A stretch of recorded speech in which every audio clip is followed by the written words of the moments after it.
Atentos saludos, distinguidas y distinguidos estudiantes. Justamente dentro de la asignatura de Derecho Tributario 1, a lo largo de esta sesión número 8, vamos a platicar acerca de las exenciones tributarias. El objetivo, por supuesto, es identificar todo lo referente a las exenciones, a las obligaciones tributarias que existen. Recordémonos mucho de esta palabra, a veces por cuestiones coloquiales se escucha mucho la palabra extensión, pero no es extensión desde luego, es exención del verbo exento. Efectivamente, pues de ahí es donde debemos de tomar la circunstancia. Exención tributaria, tenemos una breve definición aquí, que se refiere justamente a liberar a una persona del pago de un impuesto. También en palabras un poco más amplias y en términos muy relacionados a lo tributario, es una técnica en la cual, sin alterar los elementos tributarios del sujeto pasivo, del sujeto activo, la base, los tipos de cuota, las tasas u otro tipo de tarifas, se busca aminorar justamente el pago de una obligación tributaria o incluso liberar la misma. Va a ser justamente, como lo refiere la propia norma, el caso en el que se va a dar el tipo de exención. La obligación del pago, al final de cuentas, es algo que puede recaer, o mejor dicho, la obligación de estar exento puede recaer tanto en personas humanas como en personas jurídicas o morales. ¿Qué características tienen las exenciones tributarias? La primera de ellas, por supuesto, es la más simbólica, que es una característica de excepcional. ¿Por qué decimos que es excepcional normalmente? Porque no es algo que ocurra todo el tiempo, no es algo tan corriente, llamémosle así, que se dé, no es una situación netamente ordinaria. En muchas ocasiones las exenciones son de un carácter muy excepcional, justamente de un carácter casual y que en determinado tiempo incluso pues hay normas que las otorgan por un cierto periodo de gracia. La siguiente situación y característica es que toda exención debe estar vinculada a la existencia de dos normas. Esto es interesante. Porque la primera norma es la que sujeta y determina a los supuestos y a las personas. Es decir, la primera es la que dice que el señor A debe de pagar los impuestos al Estado.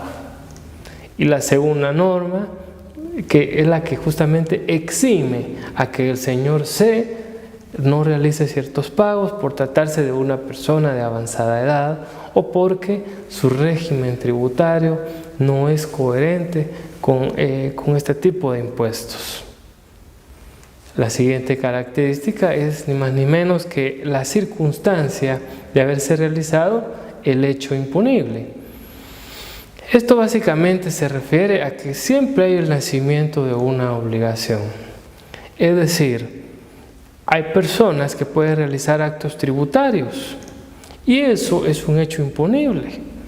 Sin embargo, ese hecho imponible, ya sea porque tiene una cuota pequeña o porque está inscrito en determinado régimen, puede estar exento justamente. Y la última característica es el no nacimiento de la obligación tributaria. Es decir, en casos cuando la exención es todavía mayor, se considera que ciertos actos no son lo suficientemente, llamémosle, relevantes para que se dé el nacimiento de una obligación tributaria. Es por eso que en Guatemala podemos ver que hay muchas tiendas de esquina que están justamente exentas del pago de este tipo de tributos. Hablemos ahora de las clases de exenciones tributarias que existen. En primera instancia aparecen las exenciones objetivas. Acá literalmente nos dice que estas conceden en razón a la materia, y esto es lo interesante aquí, a la materia o al objeto que graban, e impiden el nacimiento de la obligación tributaria. Volvemos a decir el tema de materia. Si hay una persona que está inscrita con el régimen tributario general y otra con el de pequeño contribuyente, sabemos objetivamente que por materia, solo quien está en régimen general debe pagar el IVA en sus facturas, y que el que está en el régimen de pequeño contribuyente tendrá que pagar un tributo mucho menor. Incluso no necesariamente es IVA lo que paga. La siguiente son las exenciones subjetivas. Y esta nos dice que pretende que ciertas personas no queden obligadas a contribuir. Esto es interesante. Ciertas personas. Es decir, hay individuos que la misma norma refiere no tienen que pagar sus impuestos. En este tipo de circunstancias volvemos a reiterar. Hablemos del impuesto sobre la renta. La norma es la que contempla que este impuesto debe pagar quien tenga, por supuesto, un ingreso superior a 5,000 quetzales al mes. Si una persona devenga el sueldo mínimo, entonces automáticamente esta persona se hace atribuidora a una exención de carácter subjetivo. No se le tiene que estar haciendo ningún descuento de ISR, toda vez que esta persona como tal no devenga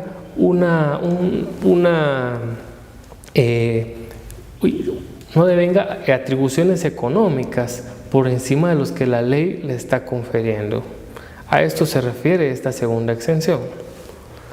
Y luego tenemos a las exenciones temporales. Mucha atención con estas, que la palabra por eso dice temporales. Y dice que son producto de un efecto excluyente en la obligación tributaria. Y solo aquí es donde tenemos que ponerle mucho énfasis durante un plazo limitado. Es decir, cuando surge una exención temporal, la misma palabra lo dice, es solo por el tiempo en el que la norma, porque ya antes entendimos que una de las características es que la norma tiene que colocar la exención, está diciendo de que se deba realizar el pago. Hablemos incluso en el tema de multas, que es el mejor ejemplo que podemos dar de esto. La multa, si bien es cierto, no es una obligación tributaria, sino es una sanción puede tener una exención, y una exención de carácter temporal. Y la pueden hacer, en este caso, el Consejo Municipal de determinado municipio, tomar la determinación de decir que por el lapso de 2 meses le va a otorgar a todas las personas una exención del pago de multa de un 90%. Esa es una disposición justamente de carácter temporal. Al pasar esos 2 meses, pues ya no se estará exento y se tendrá que realizar el pago del 100% de lo que se refiere al tributo. Ese es el mejor ejemplo que podemos dar acerca de una exención de carácter temporal. ¿Cómo se clasifican las exenciones tributarias? Muy concatenado a lo que acabamos de decir, ¿no? Tenemos las exenciones permanentes. La palabra lo dice, que permanecen y representan a todas aquellas que están durante todo el tiempo colocadas en la norma prácticamente. Esas exenciones permanentes son aquellas que nosotros vemos en la norma, que dicen qué personas están exentas justamente del pago de tributos. Entiéndase, un colegio, una universidad no está sujeta al pago de ningún tipo de tributo. Entonces decimos que es una exención de carácter permanente. Luego tenemos a las exenciones totales. Estas aquí nos dice literalmente que impiden el nacimiento de la obligación tributaria para unos determinados hechos o para ciertos sujetos, o sea, que el tributo no se paga en circunstancias netamente concretas. Es decir, que vemos nosotros una situación que llama poderosamente la atención. Para ciertos hechos hay una exención total. Volvemos al tema de lo que hace un rato decíamos. Si yo realizo actividades ad honorem, estoy absolutamente exento del pago de tributos. Si yo estoy realizando actividades académicas, voy en el mismo sentido. Estoy exento del pago de circunstancias tributarias. Y eso es una exención total. Y a la vez es permanente porque está en el tiempo y porque justamente me abarca a mí como sujeto. Finalmente vemos a las exenciones parciales. La misma palabra lo dice, parciales, de una parte. Estas no impiden el nacimiento de la obligación, es decir, siempre habrá una obligación tributaria que realizar. No obstante, lo que sí realizan las exenciones parciales es la reducción de dicha cuantía. Es decir, que no voy a pagar el 100% del tributo, porque al estar exento parcialmente puedo pagar un 50, un 20% menos. A esto es a lo que se refiere justamente este tipo de exenciones parciales. Ahora vamos a la ronda de preguntas. ¿A qué se refiere el carácter excepcional de las exenciones?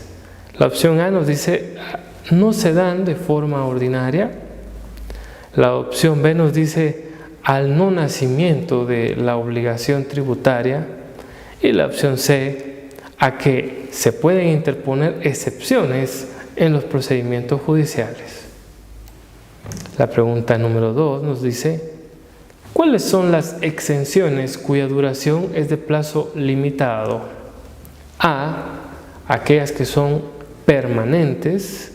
B, las exenciones que son totales. Y C, las exenciones de carácter temporal. Luego, la siguiente pregunta nos dice, ¿qué exención es aquella que no impide el nacimiento de la obligación, pero reduce su cuantía? La opción A nos habla de las exenciones parciales, luego la opción B nos habla de exenciones objetivas y finalmente la opción C de las exenciones totales. Muchas gracias por su atención.